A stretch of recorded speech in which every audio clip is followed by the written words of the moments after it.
es Isela Estefanía Bueno Gallegos. Ella es licenciada en Derecho por la Universidad Michoacana de San Nicolás de Hidalgo. También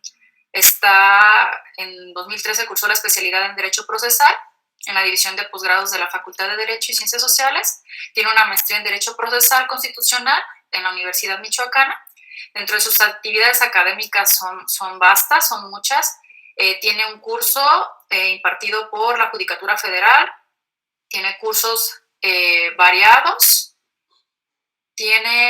ha sido disertante en el Diplomado de Acceso a la Justicia en materia de derechos humanos en las generaciones de los derechos humanos, la exigibilidad de los derechos humanos y la interpretación de los derechos humanos en la Casa de la Cultura Jurídica. También ha sido disertante en las jornadas de derechos humanos con el tema responsabilidad médica y derechos de los pacientes en la Casa de la Cultura Jurídica.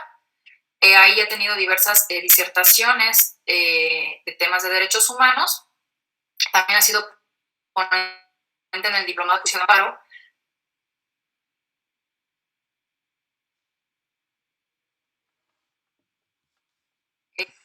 Organizado por el Consejo de la Judicatura Federal a través de la Dirección General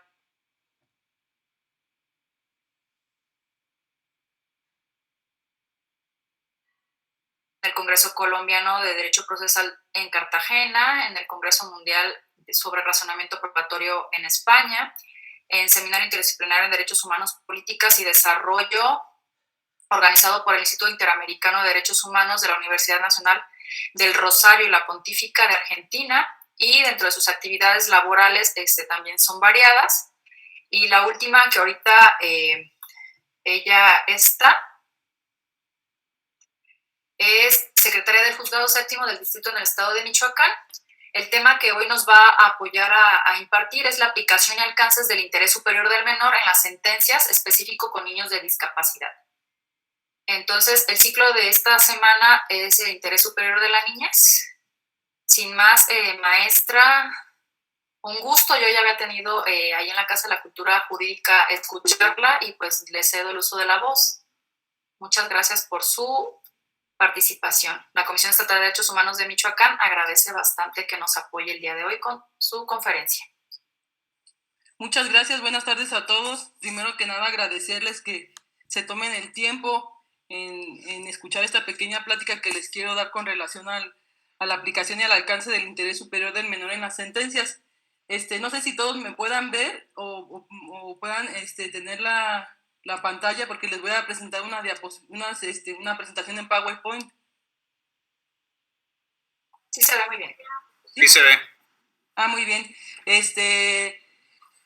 Bueno, primero que nada, espero que todos se encuentren bien en esta época de pandemia y les quiero anticipar de antemano que no soy muy experta en esto de los usos de los medios tecnológicos, y que les voy a suplicar que tengan paciencia si en algún momento se me llega a trabar la computadora o cualquier cosa, porque he tenido problemas de conexión. Igualmente, si alguna diapositiva se queda trabada, que me lo hagan saber, por favor, que enciendan su micrófono y me digan para no seguir hablando y irme de paso. Espero que se encuentren todos muy bien y voy a comenzar compartiendo la presentación. ¿Todas lo tienen a la vista? ¿No los escucho? No. No hay nada a la vista. No se ve. ¿No? A ver. No. Espérenme, ¿eh?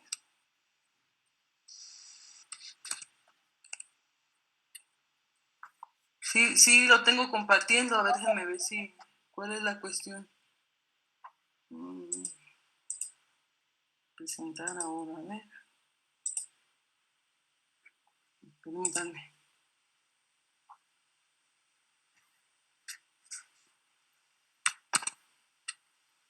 Yo creo que ahora sí, ¿verdad? Sí, ahora se ve. Muy bien. Sí, Les agradezco mucho la sí, listo. Bueno, el tema o la plática de la que venimos a charlar este día se llama aplicación y alcances del interés superior en las sentencias, específicamente con un eje transversal de los niños con discapacidad. Quiero empezar la presentación aclarando que no soy experta en el tema. Les voy a hablar desde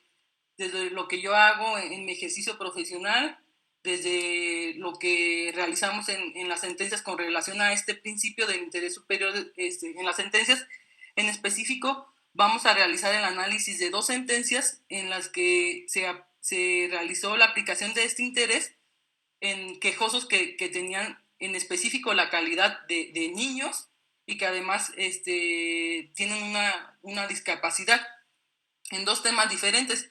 Uno relativo al acceso al derecho a la salud y el otro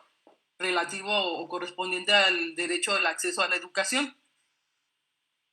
Pero quiero empezar, primero que nada, la presentación leyéndoles esta cita que me pareció muy adecuada al tema y que nos dice así: no hay causa que merezca más alta prioridad que la protección y el desarrollo del niño,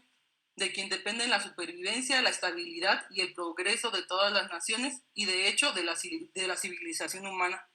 Esta cita se insertó en el Plan de Acción de la Cumbre Mundial a favor de la Infancia, celebrado el 30 de septiembre de 1990, posterior a la suscripción de la Convención de los Derechos del Niño, que fue en 1989.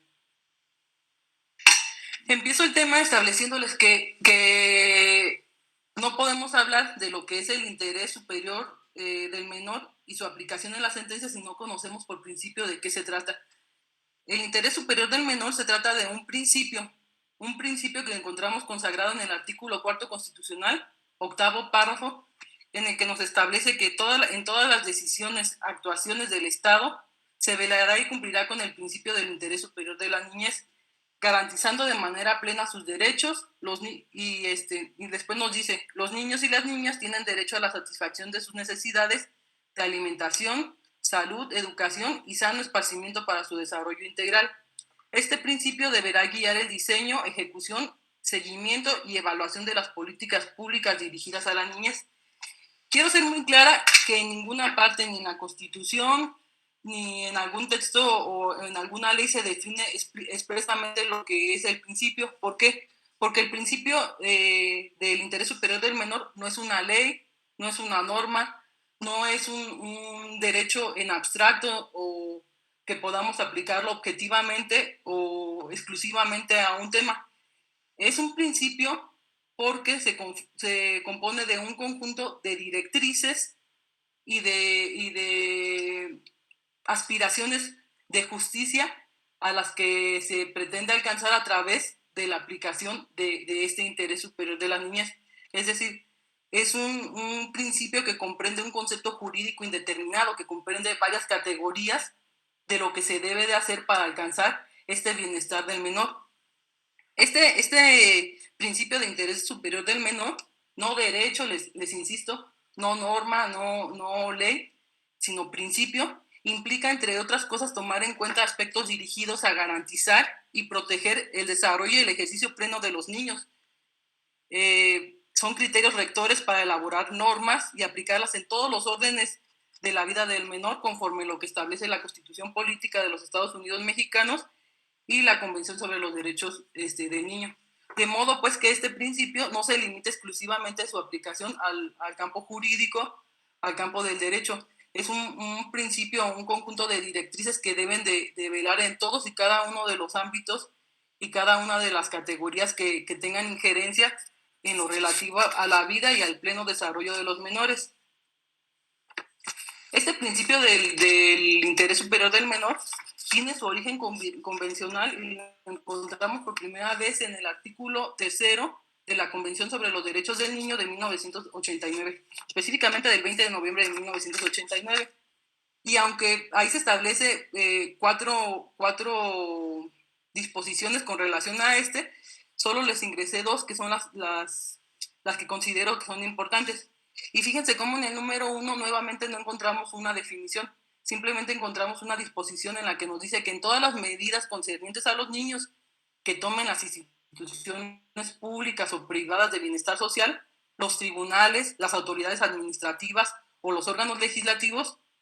deben de tomar en cuenta como consideración primordial el interés superior del niño. De modo que aquí podemos confirmar que no se trata de un principio de aplicación exclusiva en el ámbito jurídico, es una aplicación que debe de regir el actuar de todas las autoridades en todos los índoles, en todas las índoles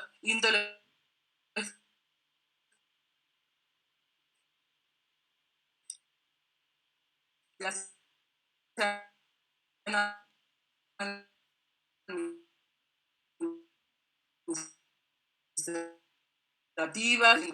los estados se comprometen a asegurar al niño la protección y cuidado que sean necesarios para su bienestar, teniendo en cuenta los derechos y deberes de sus padres, tutores u otras personas responsables de ellos ante la ley, y con ese fin tomarán en cuenta todas las medidas legislativas y administrativas adecuadas. Es decir, aquí tenemos algo bien importante y tenemos una obligación que se impone incluso a las autoridades correspondientes al poder legislativo de crear las leyes, de que siempre que creen las leyes que tengan que ver o que involucren temas inherentes a la niñez, tomen en cuenta este principio de interés superior del menor. Pues bien, una definición como tal les puedo decir que no podemos encontrar explícitamente, lo hemos visto a lo mejor ya en el desarrollo jurisprudencial que ha realizado la Corte, pero como tal en la Constitución busquen y no van a encontrar un artículo que establezca con claridad a qué se refiere cuando se habla del interés superior. Pues bien, el término interés superior describe ampliamente el bienestar del niño. O sea, en palabras sencillas, en palabras llanas, el interés superior corresponde a todo lo relativo al bienestar del niño. Dicho bienestar depende de múltiples circunstancias personales, tales como la edad, el grado de madurez, la presencia o ausencia de los padres, el entorno del niño y sus experiencias. De modo que no podemos decir, o no, precisamente por eso es un principio y por eso es tan complicado definir con precisión de qué se trata o de qué va este principio, porque de acuerdo a la edad, a las características económicas, sociales o culturales, el bienestar de los niños va a ser distinto. O sea, no podemos decir que el bienestar de un niño que se desarrolla, por ejemplo, en el ambiente urbano, va a ser el mismo de un niño que se desarrolle en un ambiente a lo mejor rural o cultural distinto. Este principio se funda en la dignidad del ser humano, en las características propias de los niños, en su necesidad de propiciar su desarrollo con el pleno aprovechamiento de sus potencialidades. La función ha sido determinada por la Corte en un criterio jurisprudencial y nos establece que la función de este principio,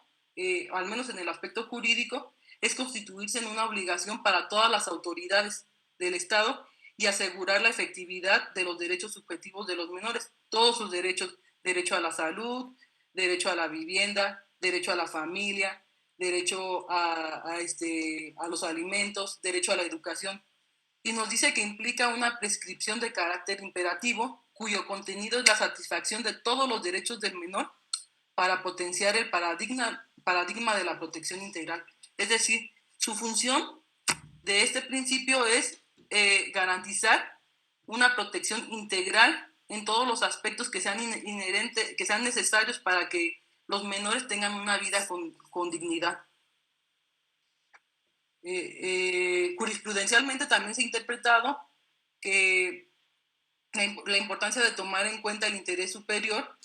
que implica, entre otras cosas,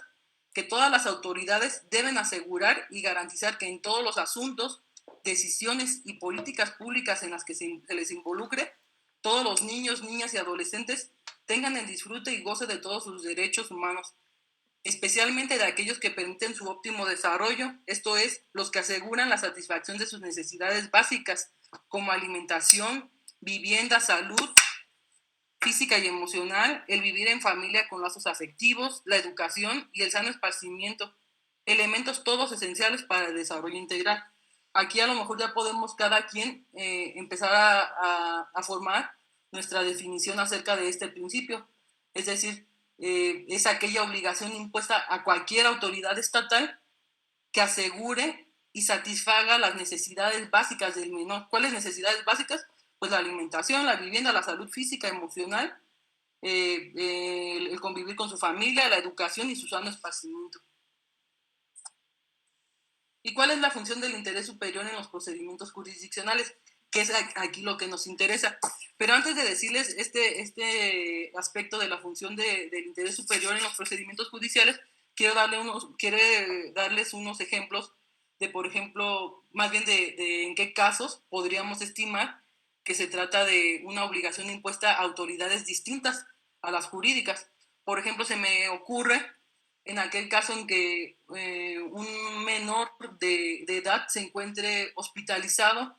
en una institución pública y requiera a lo mejor una acción o algún trasplante de sangre, vamos a decir lo que es el ejemplo más citado,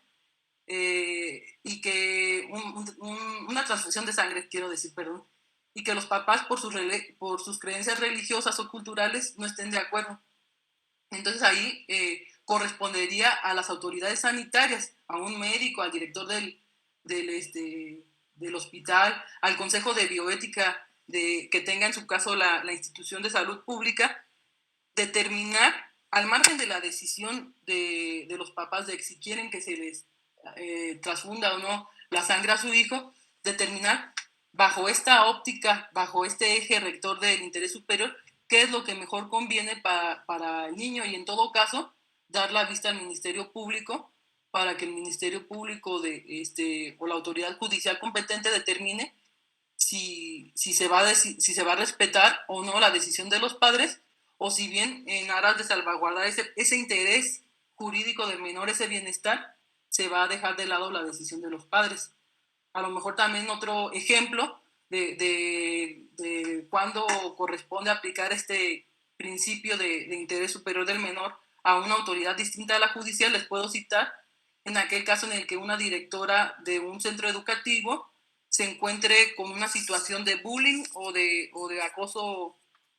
u hostigamiento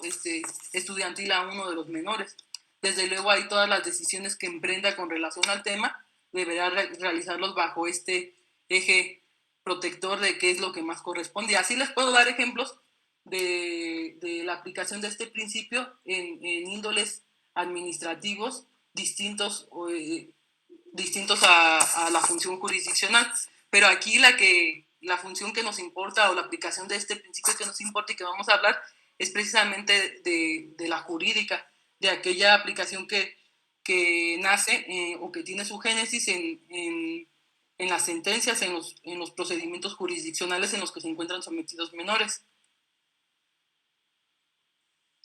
Pues bien, con relación a este tema de la función del interés superior del menor en los procedimientos jurisdiccionales, debo de decirles que la obligación del Estado de proteger el interés superior de los menores durante cualquier procedimiento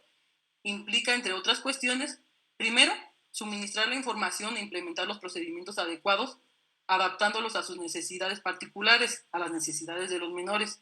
garantizando que se cuente con asistencia letrada, es decir, con asistencia de expertos, de peritos y de otro índole en todo momento, de acuerdo a sus necesidades. Desde luego que en este punto no va a ser la misma atención que requiere un menor de edad que no tiene o que no sufre o padece una discapacidad o disminución física o mental, que aquella que requiere un menor que vamos a decir aparentemente tiene todo el uso de sus facultades mentales o físicas.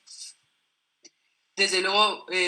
cuando se trata de la intervención en este tipo de procedimientos de niños que además tienen una discapacidad, esa protección, esa obligación impuesta al juzgador se refuerza y debe de ser mayor, debe de protegerse todavía más que cuando se trata de la intervención de un menor que no tiene que no lo podemos encuadrar en una situación de vulnerabilidad, bien por una discapacidad física o mental, o bien por una condición cultural, económica, de enfermedad o cualquier categoría que permita al menor colocarlo en una situación de vulnerabilidad. El segundo punto, la segunda obligación, implica asegurar especialmente que en los casos que hayan sido víctimas de delitos como abusos sexuales u otras formas de maltrato, su derecho a ser escuchados, que se ejerza garantizando su plena protección, vigilando que el personal esté capacitado para atenderlos y que las salas de entrevistas representan un entorno seguro y no intimidatorio, hostil, insensible o inadecuado. De esto pues podemos decir que se impone la obligación, por ejemplo, al juez de que la escucha de los menores en los procedimientos jurisdiccionales se realice con personal capacitado como peritos, psicólogos, trabajadores sociales que conocen bien todo el tema relativo a la pedagogía y al trato con los menores. Procurar que no sean interrogados en más ocasiones que las necesarias para evitar en la medida posible su revictimización o impacto traumático. Estas son, como vemos, una de las obligaciones que se imponen a los operadores jurídicos cuando interviene un menor en un procedimiento judicial con aplicación o a través de la aplicación del interés superior del menor. Bueno, ya que dejamos de un poquito claro o que establecimos más o menos de qué va el interés superior del menor en todos los ámbitos y específicamente en los procedimientos jurisdiccionales, como se trata de un tema que también involucra a los niños con discapacidad, pues es también importante dejar claro o por lo menos darle una leída expresa, retomar los conceptos básicos de discapacidad, personas con discapacidad y la discriminación por motivo de discapacidad. Y para ello recurro a los conceptos que estableció la Suprema Corte en uno de los cuadernillos de discapacidad, que se los recomiendo, en el que nos dice que la discapacidad es un concepto que evoluciona y que resulta de la interacción entre las personas con deficiencias y las barreras debidas a la actitud y al entorno que evitan su participación plena y efectiva en la sociedad, en igualdad de condiciones que las demás. Las personas con discapacidad son aquellas personas que tienen deficiencias físicas, mentales, intelectuales o sensoriales a largo plazo y que al interactuar con diversas barreras pueden impedir su participación plena y efectiva en la sociedad en igualdad de condiciones que los demás. La discriminación por motivo de discapacidad se entenderá como cualquier distinción, exclusión o restricción por motivos de discapacidad que tenga el propósito o el efecto de obstaculizar o dejar sin efecto el reconocimiento, goce, ejercicio en igualdad de condiciones de todos los derechos humanos y libertades fundamentales en los ámbitos político, económico, social, cultural, civil o de otro tipo. Incluye todas las formas de discriminación, entre ellas la denegación de ajustes razonables. ¿Y qué hay del interés superior con relación a los niños con discapacidad? Pues para esto es conveniente traer a cuenta la Convención sobre los Derechos del Niño, en el que establece que los niños mental o físicamente impedidos tienen derecho a recibir cuidados, educación y adiestramiento especiales destinados a lograr su autosuficiencia e integración activa en la sociedad. De modo pues que podemos concluir o podemos llegar a la primera conclusión de cuál sería la finalidad que busca el interés superior con relación a los niños con discapacidad, estableciendo que se trata de que logren su autosuficiencia e integración activa en la sociedad. Es decir, evitar en lo posible su discriminación a través de actos de exclusión o de segregación debido a sus condiciones físicas o mentales. El artículo 23 de la Convención sobre los Derechos del Niño nos establece que todos los estados parte, entre los cuales encontramos a México, que tiene suscrito y ratificado este tratado internacional, reconocen que el niño mental o físicamente impedido deberá disfrutar de una vida plena y decente, en condiciones que aseguren su dignidad, le permitan llegar a bastarse a sí mismo y faciliten la participación activa del niño en la comunidad. Aquí encontramos, pues, o reiteramos lo que habíamos dicho con anticipación de que el objetivo o la finalidad principal del interés superior con relación a los niños de discapacidad es asegurar su dignidad humana, permitirles llegar a bastarse por sí mismos, que es la autosuficiencia, y que se les facilite la participación activa en la comunidad, es decir, evitar en lo posible la segregación o discriminación o exclusión. Los estados partes reconocen el derecho del niño impedido a recibir cuidados especiales alentarán y asegurarán con sujeción a los recursos disponibles la prestación del niño que reúna las condiciones requeridas. Pues ese candadito que siempre ponen todas los tratados internacionales y las convenciones, que es el garantizar todos los derechos que contemplan, pero con sujeción a los recursos disponibles o a la disponibilidad de los recursos. Luego, también con relación a este tema de discapacidad, es necesario traer a colación la Convención sobre los Derechos de las Personas con Discapacidad, aprobada en las Naciones Unidas en 2006, que también tiene un apartado específico en el que regula lo relativo a los derechos de los niños con discapacidad. En ese apartado reconoce que los niños con discapacidad deben gozar plenamente de todos los derechos humanos en igualdad de condiciones con los demás niños. Ahí otra vez encontramos una de las aspiraciones del interés superior del menor con relación a los niños con discapacidad. También nos establece la obligación para que, al elaborar y aplicar leyes y políticas, los estados partes consulten a las organizaciones que representan a los niños con discapacidad. Esa es una obligación más bien impuesta para las autoridades legislativas. La famosa consulta, que no es otra cosa que considerar y escuchar a los colectivos que tienen como propósito la defensa de los derechos de este grupo vulnerable de los niños con discapacidad, previo a la aprobación o elaboración de cualquier ley o política pública. Y finalmente, en este apartado encontramos que nos establece que para garantizar que los niños con discapacidad tengan acceso a la justicia, que es el tema que nos importa, deben incorporarse medidas apropiadas a la edad de los menores. Lo que les había dicho al inicio de la presentación, no podemos establecer tajantemente que las necesidades de todos los niños en todas las condiciones son las mismas. Es decir, aquí es lo importante y aquí es cuando se delega o se impone la obligación a los operadores jurídicos de adoptar, ajustar, realizar los ajustes razonables necesarios de acuerdo a la condición y a las circunstancias de cada niño que le someta un procedimiento judicial para su conocimiento. Y ya previo al análisis de las sentencias de las que les vine a hablar, quiero traer en cuenta también esta observación general. Las observaciones generales son recomendaciones que emiten las instituciones o vamos a decir, los organismos en materia de derechos humanos, organismos internacionales que no son vinculantes. Son, vamos a decir, resultados, son documentos que resultan de visitas, de inspecciones de una situación general o determinada en un determinado lugar con relación a un tema específico. Por ejemplo, hay observaciones generales de tortura, observaciones generales de trata de menores, de trata de mujeres, de desplazados. Es decir, son temas que son documentos en los que en las que los organismos internacionales realizan recomendaciones a los estados con relación a temas específicos. Y en esta observación general número 9 de 2006, emitida por el Comité de los Derechos del Niño, este comité realizó diversas recomendaciones en específico con relación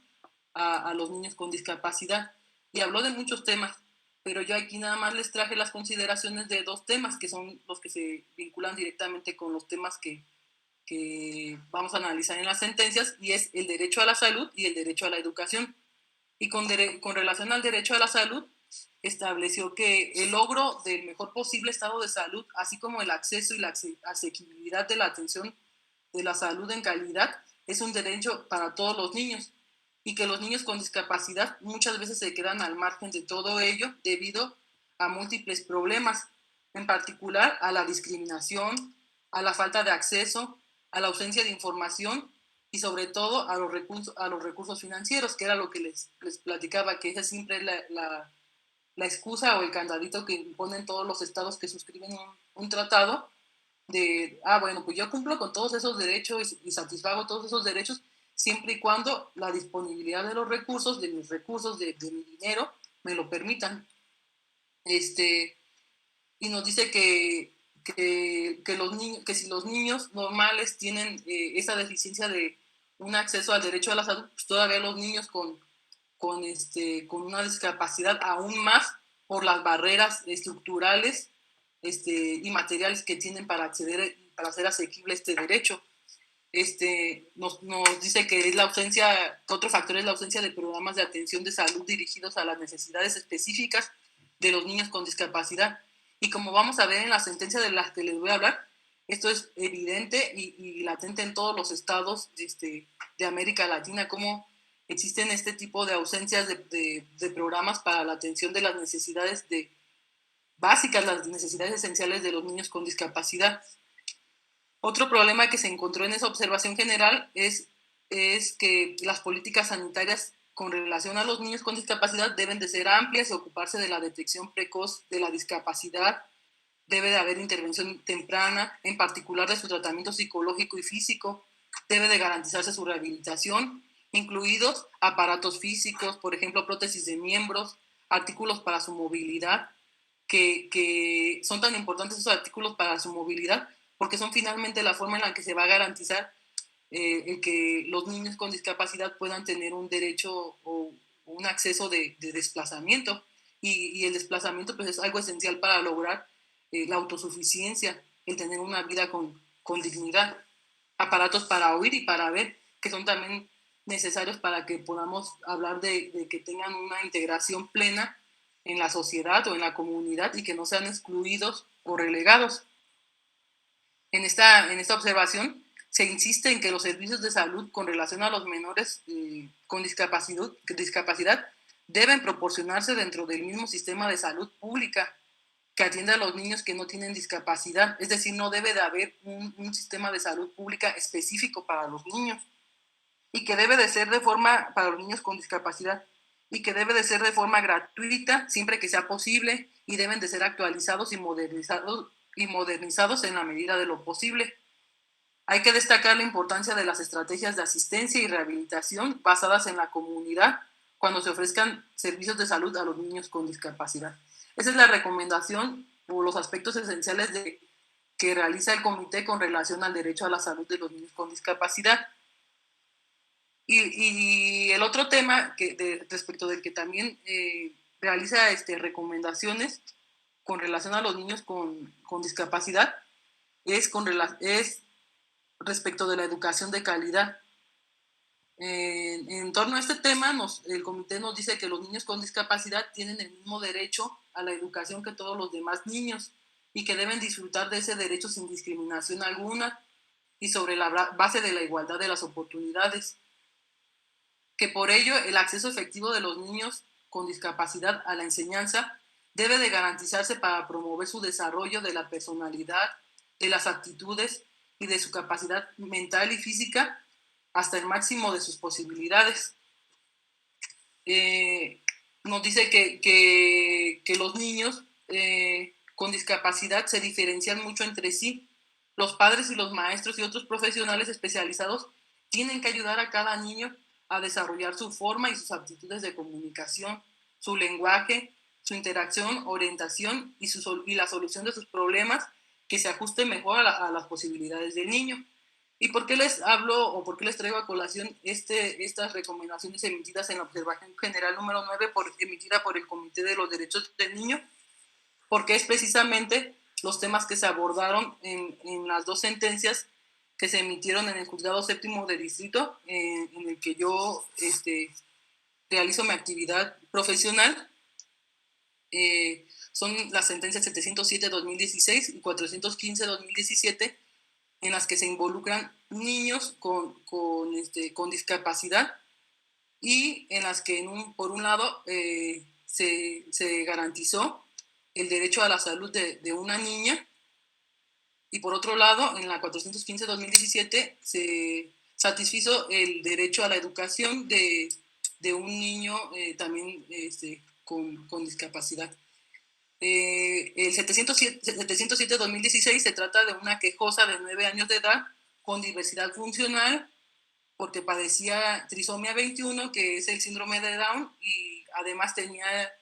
el trastorno del espectro autista. En ese amparo que fue promovido por la madre de la menor, se reclamó la omisión de las autoridades de un hospital público de proporcionar el acceso al derecho y protección de la salud por no otorgarle un tratamiento que requería para su padecimiento denominado pectus carinatum, que es el pecho de paloma. El argumento esencial para negar esa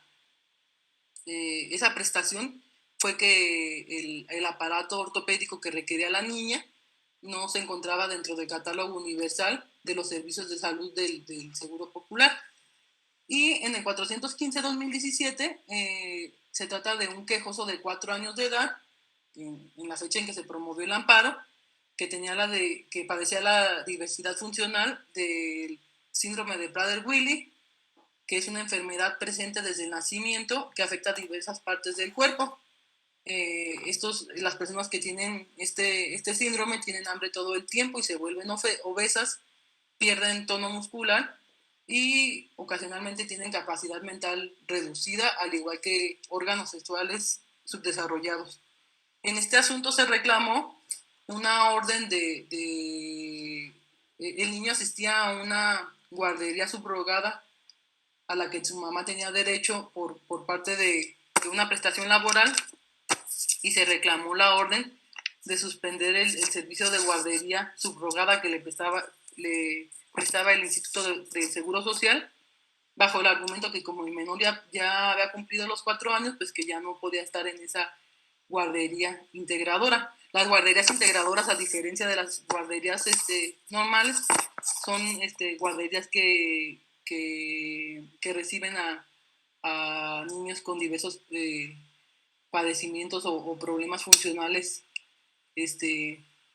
derivados de diversas discapacidades.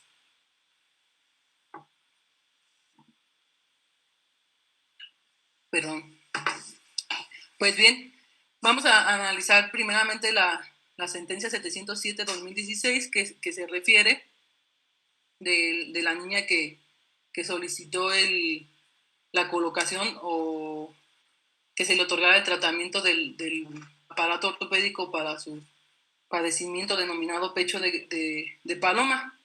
Se trata de un asunto en el que la madre de la quejosa solicitó el amparo reclamando de la responsable la omisión de proporcionarle ese aparato ortopédico, bajo el argumento que como ese aparato ortopédico y el padecimiento no se encontraba dentro del catálogo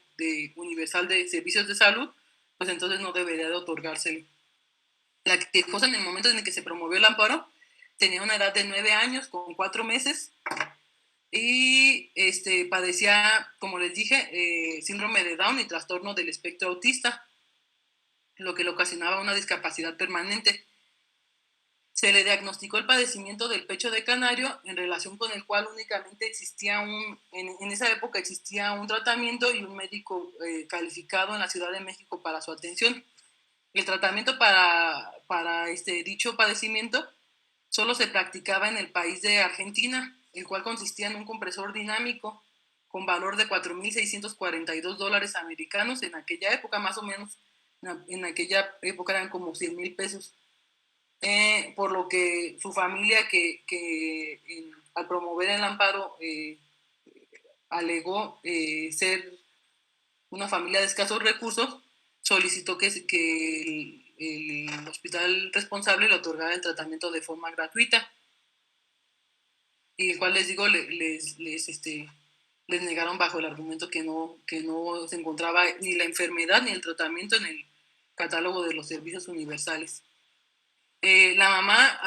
al promover la demanda, la cual fue por comparecencia, alegó que era urgente la colocación del compresor, debido a que con el paso del tiempo el tórax de la menor ejercería presión sobre 2 órganos vitales, que eran los pulmones y el corazón, y lo cual podría ocasionarle un paro cardiorrespiratorio, generando como consecuencia poner en riesgo la vida de la menor. Esta sentencia me pareció importante traerla a colación con relación al tema, porque como recordamos, el tema es la aplicación y el alcance del interés superior del menor en las sentencias, y este es un claro ejemplo de cuáles son cuál es la aplicación de este principio del interés superior del menor y cuál es su alcance. Yo les podría decir de antemano que el alcance casi es ilimitado. ¿Por qué? Porque prácticamente en esos asuntos en los que tiene injerencia un menor, en el que se involucra su derecho, podemos decir que el juez deja de ser juez y se convierte prácticamente en un tutor, en un abogado, en un custodio de los derechos del menor. Y no porque se pierda objetividad, sino porque simplemente se está cumpliendo con el mandato constitucional que establece esta obligación de satisfacer el interés jurídico, el interés superior del menor de protección impuesto al propio juez. En esta sentencia se indicó, en primer lugar, que iba a proceder la suplencia de la queja a favor de la niña y que se iba a realizar el estudio del acto reclamado al margen de que no hubiera conceptos de violación formulados. No hubo conceptos de violación en esta demanda porque, como les dije, se trató de una demanda que se presentó vía comparecencia en un turno de guardia. Entonces, si se tratara de un asunto normal, de un asunto en el que no hay esta suplencia de la queja, tendría como consecuencia, si no se hubieran realizado conceptos de violación, el que se sobreseyera el juicio. Pero aquí, al margen de que se realizó el estudio, al margen de que no hubo un solo concepto de violación, es decir, el estudio oficioso del acto reclamado lo realizó desde la primera consideración hasta la última el juez de distrito en su sentencia. Y el argumento o la justificación para realizar este estudio era que era que la quejosa era una menor de edad y que sufría de una diversidad funcional, no solamente por el síndrome de Down que tenía, sino además por la condición neurológica de trastorno autista que también tenía.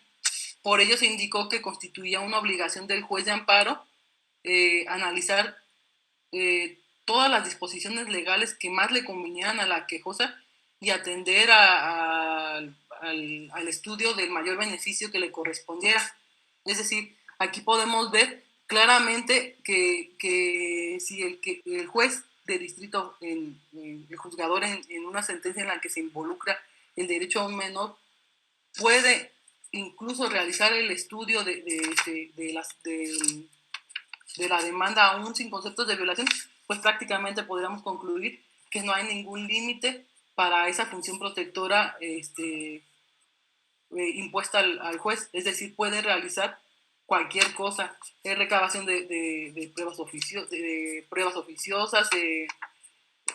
asumir cualquier medida de protección, emitir una medida cautelar en protección al menor. Prácticamente es lo que les digo, se pierde esa imparcialidad, esa característica o esa nota distintiva de los jueces que debe de ser la imparcialidad, y se convierte en un tutor un garante de todos los derechos de los niños. Y por ejemplo, aquí para darles un ejemplo de cuáles son los alcances de este interés superior del menor en las sentencias, les puedo decir de una sentencia en la que no se trataba de un niño con discapacidad, se trataba de un niño, vamos a decirlo así, normal, cuyos papás estaban peleando por la cuestión de la fijación de la pensión alimenticia. Y en alguno de las constancias, el papá, con tal de ganar el asunto, dijo que la mamá estaba mintiendo y que la niña, que su hija había sido, se las habían regalado, que no era hija biológica de ninguno de los dos. Entonces ahí, a pesar de que la litis no era lo relativo a detectar el origen biológico de la niña, el juez, mi juez, resolvió la litis del asunto, determinó que era correcta la fijación de la pensión alimenticia, pero a pesar de eso no se hizo omiso a la manifestación del papá en el sentido de que la niña probablemente había sido regalada, y le dio vista al Ministerio Público para que investigara lo inherente a esa cuestión de si la niña había sido regalada, su origen biológico. Es decir, con independencia de quien comparezca al amparo, si es el papá o la mamá, la manga amplia que tiene el juez para determinar todo lo relativo al bienestar del niño, podemos decir que es ilimitada. O sea, el juez, más bien me atrevo a decir que incurriría en una responsabilidad si en un asunto que es sometido a su conocimiento detecta alguna cuestión o alguna circunstancia que ponga en peligro la vida o el bienestar del menor y no realiza ningún pronunciamiento. ¿Y cuáles son los marcos normativos de la suplencia? Retomando el análisis de la sentencia 707-2016, que se establecieron para aplicar esa suplencia. Pues la obligación de protección se estableció en la sentencia que derivaba de los marcos de protección a las personas, en materia de diversidad funcional, es decir, de discapacidad, el marco de protección tratándose de menores de edad, el interés superior del menor, y del marco de protección a las personas con la condición neurológica denominada trastorno del espectro autista. Es importante tener en cuenta estos tres marcos porque para cada uno de estos tres marcos existen leyes que son aplicables. Por ejemplo, existe una ley que tiene aplicación en específico para las personas que tienen esa condición de autismo. En esa sentencia se indicó que esos marcos normativos le imponían al juez la obligación de otorgar el pleno reconocimiento de los derechos de la menor de la quejosa y que por tanto se tenían que adoptar las medidas para que pudiera ejercer plenamente su capacidad jurídica. Se estableció pues que ese deber de protección a la menor derivaba de esos tres marcos, de que la niña padecía, de que era niña, de que padecía síndrome de Down y que además tenía una condición neurológica denominada espectro autista. Entonces se estableció que como el juzgador estaba obligado a examinar íntegra y conjuntamente la demanda de sus anexos a fin de identificar cuál era el derecho humano del que se solicitaba la protección, el juez realizaría el análisis de la causa de pedir, incluso ante la ausencia de conceptos de violación, y que prendería el estudio del acto reclamado. Es decir, aun cuando no hubiera conceptos de violación, se iba a proceder a realizar el estudio de manera oficiosa. Y ya en la estructura de la sentencia se realizó un test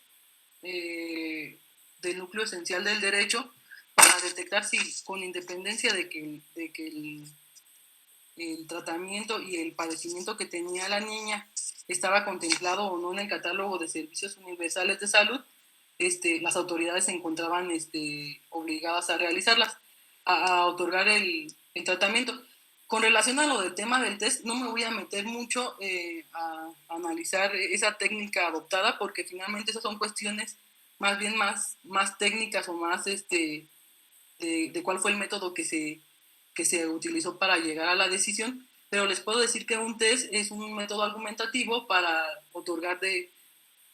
razonabilidad y coherencia y argumentación a la sentencia, es decir, para que la sentencia no se note que sea dogmática y que autoridades denle el tratamiento que requiere la quejosa, porque yo lo digo. Realmente la función de este tipo de ejercicios argumentativos denominados test es otorgar argumentación a la sentencia y decir con razones jurídicas y económicas, técnicas, todas las razones que tenga el juzgador a su alcance, por qué se le debe de otorgar el tratamiento que requiere la quejosa. Para hacerlo, en esa sentencia se utilizó el test del núcleo esencial del derecho, en el que básicamente se detectó que el derecho a la salud de la quejosa, más bien que el tratamiento que requería la quejosa, que era el aparato ortopédico para su padecimiento de pecho de canario, se encontraba dentro del núcleo esencial del derecho a la salud de la quejosa, y que si no se le otorgaba, se afectaba el núcleo esencial del derecho a la quejosa y no se le satisfacía el derecho. Además, en la sentencia también se dijo que las autoridades no demostraron que hubieran tenido un impedimento material o económico para la adquisición de ese tratamiento, y que con independencia de que estuviera o no incluido en el catálogo, correspondería entregarlo para satisfacer el derecho a la salud de la menor. Eso es lo que a grandes rasgos se dijo en la sentencia, pero lo importante de la sentencia, aparte de que se logró garantizar el derecho a la quejosa y se ordenó a las autoridades que le entregaran el aparato ortopédico, yo considero que lo importante es detectar cómo, a pesar de que la parte quejosa no formuló un solo concepto de violación, el juez en la aplicación de ese interés superior del menor se volvió el estudio de forma oficiosa, de forma que consolidó un derecho en la sentencia, un derecho a la menor. Y esa cuestión solo obedeció precisamente a que la quejosa tenía la calidad de menor, y que además se reforzó esa obligación, porque además de ser menor, se encontraba dentro de la categoría de un grupo vulnerable, que es la discapacidad, tanto por la cuestión del síndrome de Down como por la cuestión del síndrome del espectro autista. Eso es lo importante. Aquí podemos ver cómo prácticamente el alcance y la aplicación de este interés superior del menor, de este principio, no, al menos aquí no tiene límites o alcanza para un espectro muy amplio para garantizar en la medida de lo posible la satisfacción del derecho de la menor, en específico de su derecho a la salud. Y pues bien, en el análisis de la otra sentencia que nos ocupa, es el 415-2017, ya les había adelantado que se trata de un niño que padece el síndrome del Prader-Willi, y que en este asunto la madre reclamó una determinación contenida en un oficio en el que la guardería le dice que como el niño ya cumplió los 4 años, conforme al artículo 206 de la Ley del Seguro Social, el niño ya no puede estar en esa guardería y que tiene que ya no se le va a permitir el acceso. En esa demanda, la madre del niño indicó que a la fecha su niño tenía 4 años, que padecía el síndrome denominado Prader-Willi, y que desde que nació había presentado diversas patologías, como son la hipotonía central, que es la falta también los problemas renales, los problemas óseos, reflujo urinario, apneas, entre otras.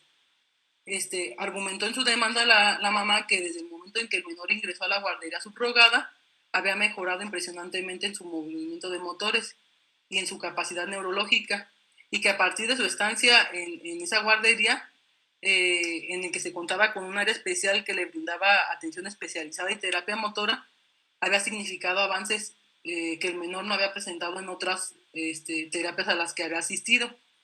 La mamá argumentó que aunque el niño cronológicamente o biológicamente ya contaba con la edad de 4 años,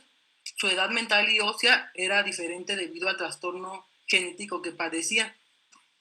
y que además en Michoacán y en Morelia, no, más bien específicamente en Morelia, no existía otro centro que le pudiera brindar la atención que le estaban brindando en esa guardería integradora.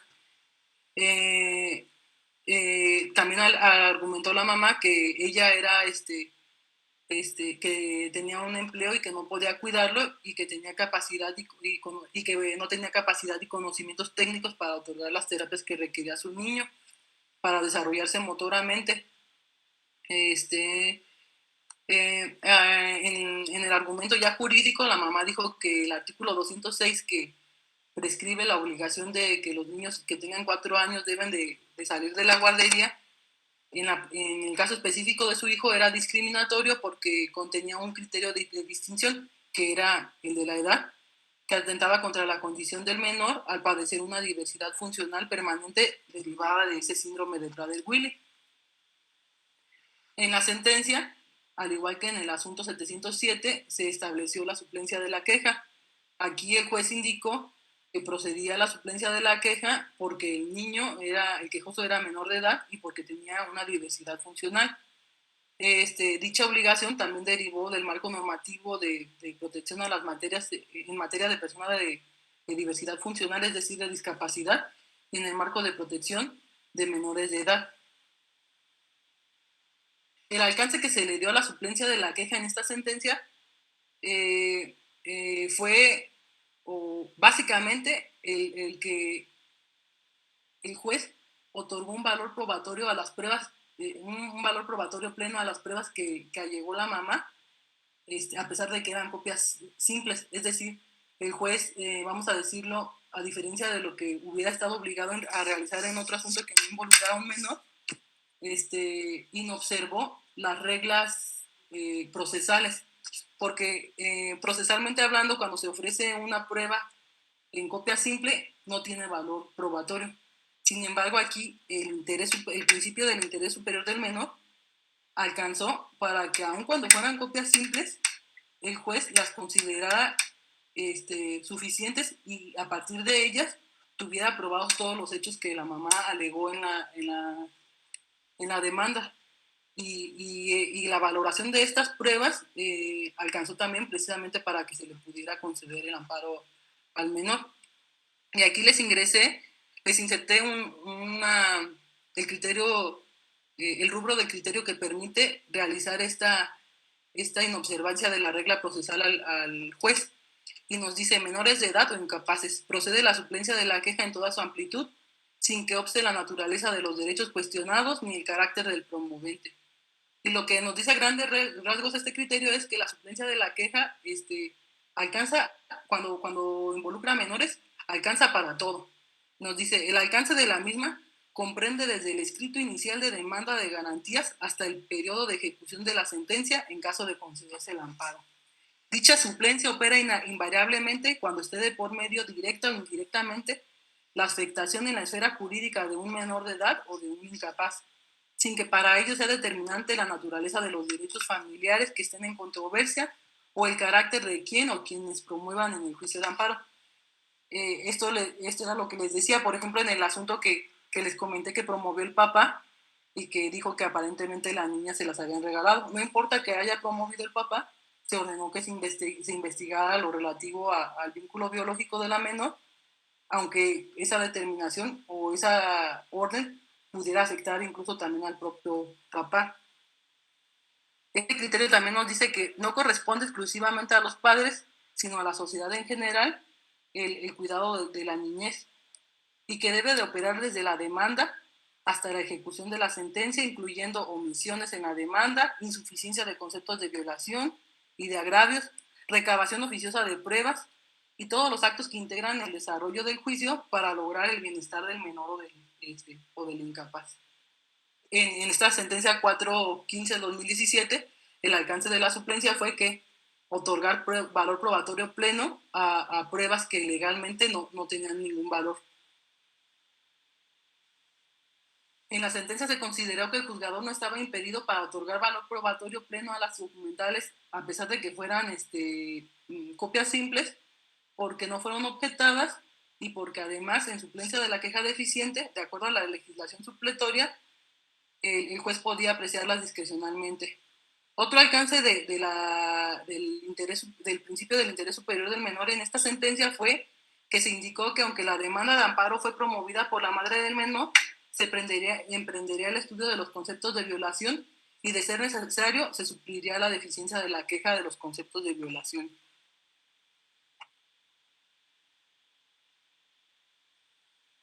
En la estructura de esta sentencia, en su primer concepto de violación, la quejosa dijo que ese artículo que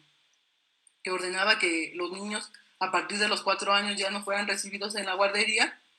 que aquí lo tenemos presente, dice: los servicios de guardería se proporcionarán a los menores que se refiere el artículo 201 desde la edad de 43 días y hasta que cumplan 4 años. Era discriminatorio, porque en el caso específico de su hijo no le permitía el acceso a su derecho a la educación, y además porque aquí en Michoacán, en Morelia, no existían centros que brindaran atención a los niños que se encontraran en esta calidad de discapacidad. Ese concepto de violación se calificó fundado, aunque para hacerlo se sugirió la deficiencia de la queja.